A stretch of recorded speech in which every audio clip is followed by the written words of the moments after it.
ओकरा बिना न जीना आसान लगता, रात भावता दिन बेईमान लगता।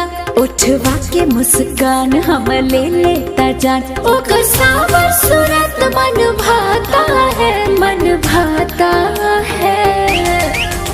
अरे अखियों से नींद चैन दिल का उड़ाता है, सुनना। अरे अखियों से नींद चैन दिल का उड़ाता है, फलानवा के बेटा सपनवा में आता है। कातिलाना आदा पे दीवाना बनाता है, फलानवा के बेटा।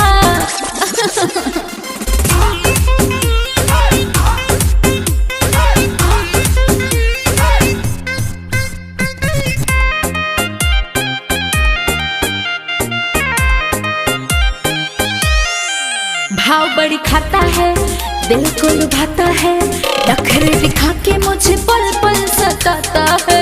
हाँ दिल भइल बा दीवाना, नइखे खुशी के ठिकाना। लब वाला लेसन हम तो पढ़ब रोजाना।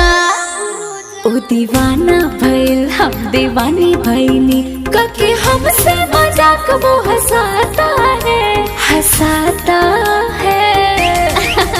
अरे अखियों से नींद चैन दिल का उड़ाता है, हाय।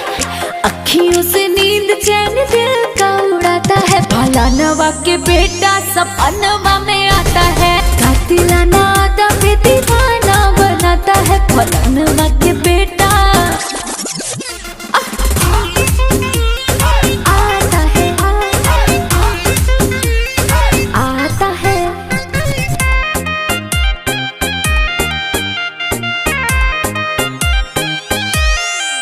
केस बराउन ना ढकाला, लुक लागे हीरो वाला। जुल्फी हवा में उड़ेला, देखी जियरा चुड़ाला।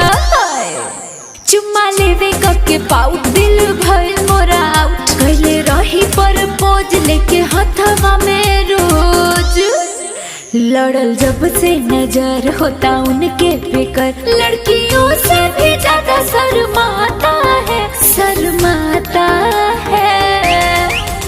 अरे अखियों से नींद चैन दिल का उड़ाता है, मम्मी। अखियों से नींद चैन दिल का उड़ाता है, फलानवा के बेटा सपनवा